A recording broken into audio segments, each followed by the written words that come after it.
Lucy Howe López is a Deputy Executive Director at Globethics, an international nonprofit organization with a global network and a host of resources.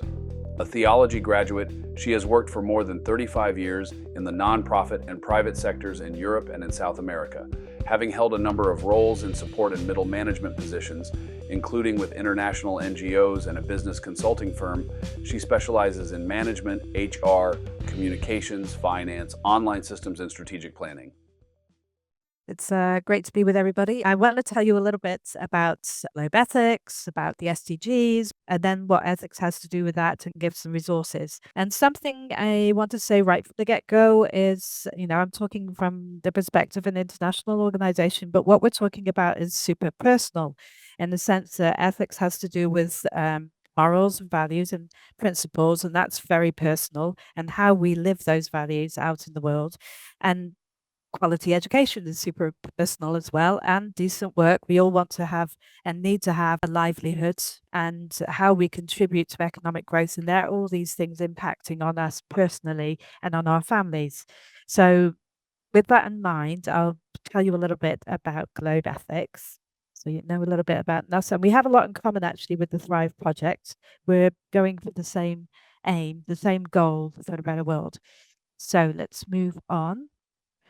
So Globethics is an international non-governmental organization. We're working for ethical leadership.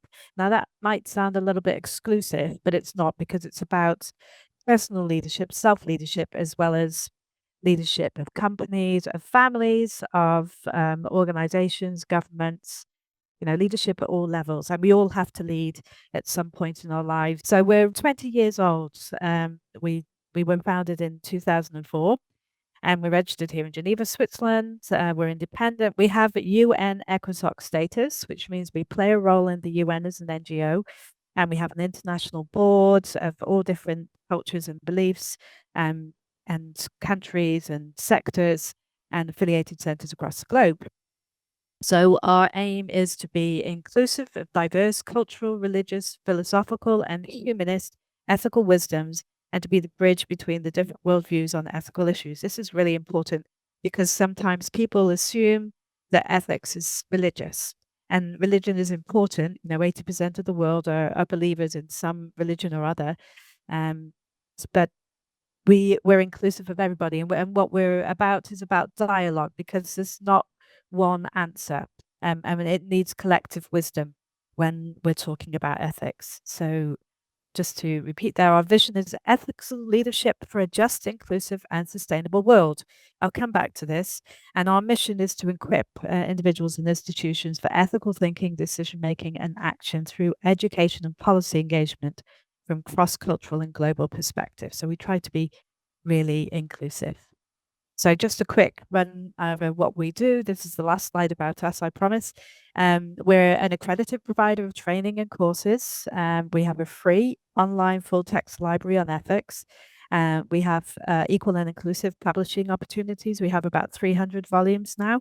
I'm going to share the link at the end to our website with a QR code so you can take a look yourselves. And we're a global community working together for ethical leadership for a better world. Now then, when it comes to the UN Sustainable Development Goals, you've already heard in our vision where we, and I would imagine nearly every other NGO, international governmental organization, and others are at this stage pretty fully aligned with the 2030 agenda, including private companies. So it was, I went to the UN website, of course, to see how they described the development goals, and they say this. So the 17 SDGs are the cornerstone of the 2030 agenda, offer the most practical and effective pathway to tackle the causes of violent conflict, human rights abuses, climate change also, and environmental degradation, and aim to ensure that no one will be left behind. The SDGs reflect an understanding that sustainable development everywhere must integrate economic growth, social well-being, and environmental protection.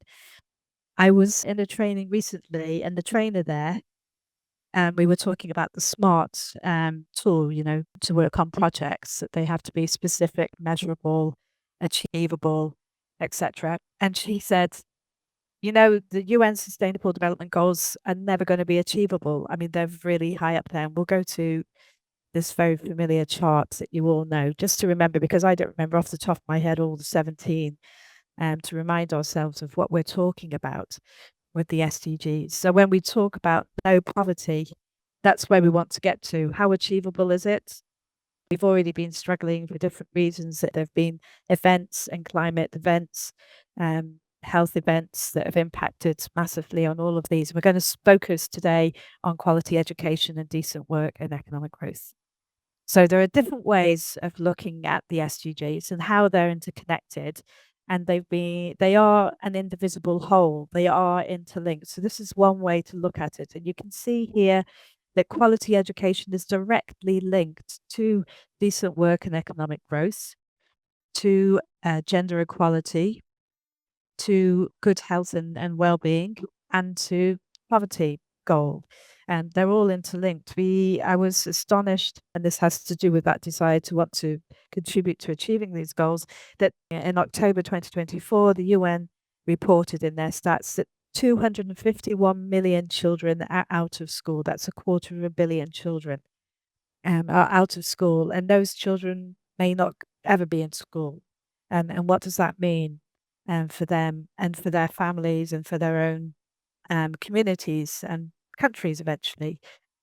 So I'll move on now to another way of clustering the UN SDGs. This is called the 5Ps. So we've got people-oriented goals, we've got the planet-oriented goals, we've got those to do with prosperity and peace and partnership, and ending with partnership for the goals. So it's clear that although they can be clustered this way, that they overlap. You can't have one without the other. We can't really extract people or the planet from prosperity or peace or partnership. And they all have to work together. They're a whole. There are generations of family. For example, my grandparents, they didn't go to university. My parents did. And out of so many siblings, and then of my siblings, we all went. As a result, our social status has increased. Where we live, who we work with, who we socialize with, it affects everything. Quality education, just education is everything, I think. And my mother was a teacher. And I realized it came home to me after she died that she never stopped teaching. So I only say this because the first job, the first teacher is the parent and the family. So moving on to quality education, a goal and its targets, it's to ensure inclusive and equitable quality education and promote lifelong learning opportunities for all. So obviously, in this very fast changing world, we need to be reskilling fairly frequently. Gone are the days where you went from school to work and you stayed there until you retired. That's no longer happening. Very, very rare. So we're often being obliged to move every 3-5 years, maybe even shorter periods, especially early on in your career where you're finding your way. So we need this lifelong learning approach, and it's also changed this whole approach of you get one degree and that's it for life. I mean, I came from that generation. I did my theology degree and then I learned on the job and I did different certificates and what have you. So the lifelong learning has been on the job, but what happens when you're not on the job, if you like? So this is primordial. So with the first target, second target, rather, the quality pre-primary education, this is rather critical. There's been so much research done. The first 1,000 days in your life and what difference that makes to you as a person, your ability to socialize, to solve problems, and so forth. So pre-primary and secondary education, this isn't ensured yet in all countries. Children are excluded. I've just mentioned that. I put in bold here that a couple of targets, and we'll carry on and we'll look at others that are directly linked to decent work and economic growth. So equal access to affordable technical, vocational and higher education. That depends country by country. Equal access, yes, no. So that's obviously very, very closely linked. And then we have a target to increase the number of people with relevant skills for financial success. So when we're talking about so many people out of school and so many people in school and also the impact of the pandemic. We had 2 years, and there were entire countries that shut down their education system for that time. They couldn't do it, and they couldn't have people in school, and they didn't have devices. So that has meant a massive learning gap that can't be overcome. That you can't replace those years; they're just lost. That's a gap, and the impact of that is coming through immediately in terms of those who can, who have those skills or don't, and the level, the bar that's being set at university, they've lowered the bar. So moving on to complete our look at the SDG 4 targets, we've got eliminate all discrimination in education. This is key, and I'm in terms of the ethics and the way we do things around here, about inculcating values and ethics already in education, in terms of character building and having those good experiences in school of being treated well, and where whatever your background is. So that the ethos of a school has an impact on your employability also. I mean, it's a bonus, if you like. So we've spoken a little bit already about universal literacy and numeracy, which you need. Every single job needs basic literacy and numeracy. And those who are not literate and go through life overcoming so many boundaries. So then education for the sustainable development and global citizenship. So that's another thing about education, that it includes that level of socialization. So it's not just about STEM, technical skills. And what's disturbing is this trend to taking humanities out of education, which is such a mistake because it feeds the soul. We need it. And the humanities has another kind of learning that we need because we're driven by stories. We're attracted to stories, and it teaches us so much.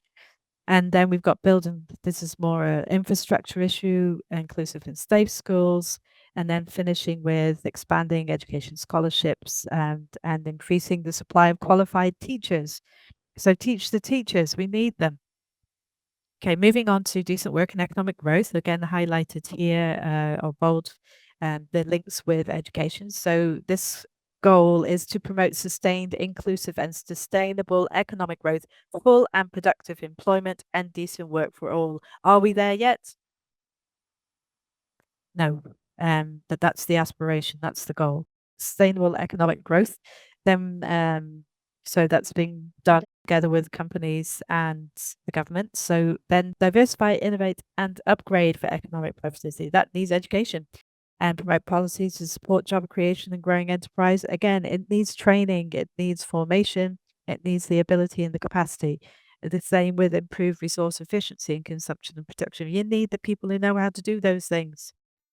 So coming to the end of this, full employment, decent work with equal pay, promoting youth employment, again, education and training, so important. And the youth population in the African continent and Latin American continent, much less so now in Europe, and elsewhere, the youth are the greatest asset, capital, social capital of the countries, and they need all the training and all the support. Modern slavery, trafficking and child labor. This is critical. Protecting labor rights and promoting safe work environments. We've got tourism, universal then global youth employment strategy. Wrapping up now. So ethics and the UN SDGs. Ethics is the art of living well with others. It's something I'm personally convinced of and have shared with colleagues. And the art of living is something that has always existed. As long as there's been humans on the world, there's been an art of living, and there's a lot of literature already coming out during the time of the early Greek philosophers and thinkers, Socrates, Aristotle, and the virtues and values and principles that go into the art of living and living well with others. So you've got yourself managing yourself, and then you've got to cope with other people, and then you've got to cope with your colleagues at work, and then the people that you're interacting with. And we do it or not, well or not. And we are the ones that drive that. We're the captains of our ship. And I just wanted to mention, how key ethics is in the SDGs. It was brought up right at the beginning. And this is a fellow, Jerome Amir Singh, who wrote a paper near the beginning of the the rollout of the SDGs. He said, for the SDGs to elicit public trust and confidence, ethics must be central to their realization. I've put in here also a reference to the Ethics in Action Initiative for Sustainable Development. It was a 2-year-long process that was initiated by Pope Francis together with religious and non-religious thought leaders, with Jeffrey Sachs, who had a great role in the development of the Sustainable Development Goals and the thinking about it, the profound thinking. And I recommend you reading more about that. So there's been a lot of massive amounts of work done on the SDGs and values per SDG and targets. And so I encourage you to look into that a bit more. So to conclude, we've got the UN SDGs, including SDG 4 and 8. They're interconnected and interdependent because we are. We made those SDGs. We've done our best. And so there's a direct relationship between the extent to which the SDGs are achievable and the extent to which we exercise intentionally, deliberately, our capacity to dialogue, to find consensus around what's important and what we value most, and to work and live well together with fellow human beings and with the planet that we have been gifted. This requires responsibility, integrity, respect, and inclusion at a minimum. Leave no one behind. I'll just show you quickly, and you'll receive it later. I've put some basic resources about the SDGs themselves and about the Ethics and Action Initiative. There's a course there that's run by UN SDG Learn, all about that. And thank you. So there's the QR code I mentioned. Do look us up, take a look. There's lots of resources, books. You can find all that you're interested in. And thank you very much for joining us today, and to Thrive for the invitation.